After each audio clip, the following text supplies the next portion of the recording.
forgiving and forgetting. He told us to forgive and to forget.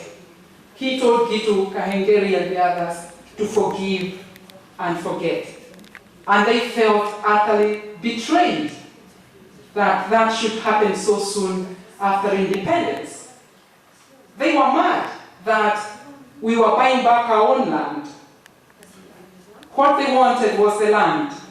And here we are at independence, we are buying back what is rightfully ours. So things began to go very badly right at independence. That memory is very important. Forgive and forget, those two words. Because it is what we call collective amnesia. Now we are all being asked to forget as a nation, right? Let's forget and let's move on. But how do we forget when we don't know what it is that we are forgetting and what we are forgetting? Right? Something is wrong. Something was terribly wrong at independence to speak about forgiving and forgetting when you have not talked about this or put it on the table. And there were very sharp reactions to what Kenyatta and the first government was talking about. In fact, what we are saying is that at independence, we have a new class, a new elitist class comes at the helm, and therefore the Gitus, the freedom fighters, and the others were relegated to the back seat. They were actually forgotten.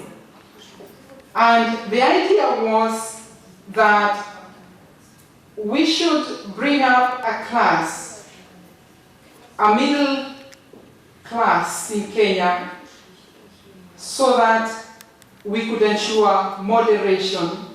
You break the power of the militants, of the Mau Mau, the violence, and instead nurture a middle class in the new independent nation.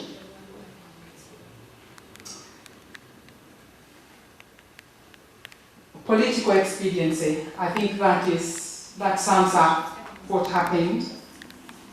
And I think Kenyatta had compelling political reasons,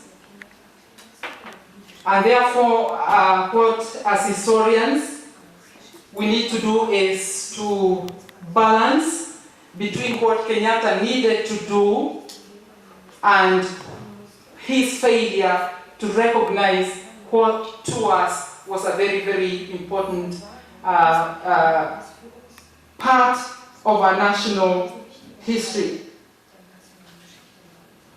Was it power play at work, or was it hard-nosed pragmatism on part of the new nation? But in time, because I'm talking about these shifting images, we begin to see some qualified memory of the Mau Mau.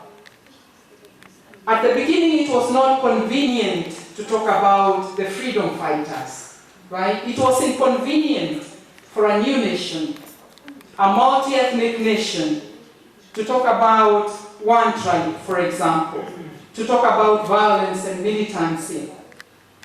So slowly, the freedom fighters would be brought on board when it was convenient to bring them on board.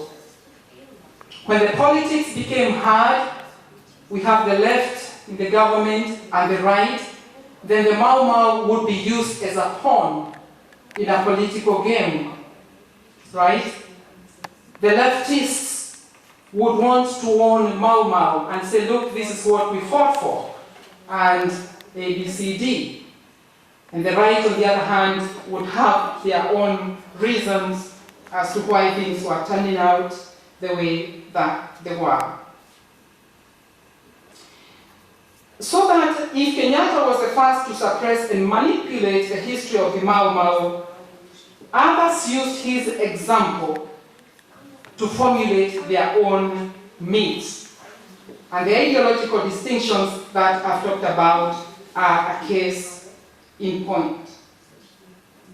The other lot which has brought up, which has helped to shift the image of the Mau Mau, are what I would call the ethnic chauvinists in the new nation. Ethnic chauvinists. People who wanted to use the Mau Mau to enhance and to maintain their own status. It is a fact that the Kenyatta government was largely dominated by the Kikuyu. That's a historical fact. It's a well-known historical fact.